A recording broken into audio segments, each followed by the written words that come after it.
Hello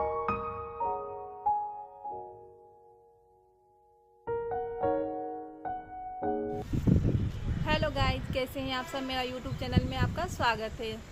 तो और बताइए आप सब कैसे हैं। तो जैसा कि थंबनेल देख के आपको पता चल ही गया होगा कि ये मेरा फर्स्ट व्लॉग है। तो मैं अपने बारे में कुछ बता दे रही हूँ। मेरा नाम पूजा है, मैं एक हाउसवाइफ हूँ और मैं बेगूसराय ज़िला से हूँ और मैं तमिलनाडु में रहती हूँ। तमिलनाडु के बारे में आपको बताऊँगी और यहाँ की कुछ चीज़ें आपको दिखाऊँगी, आप लोगों से शेयर करूँगी। और आज तो यहाँ का मौसम बहुत ही अच्छा है क्योंकि यहाँ पे बारिश हो रही है। देखिए कैसा मौसम किया है आप लोग।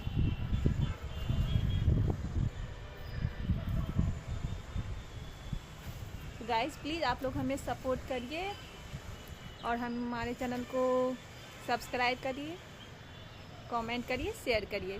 Thank you.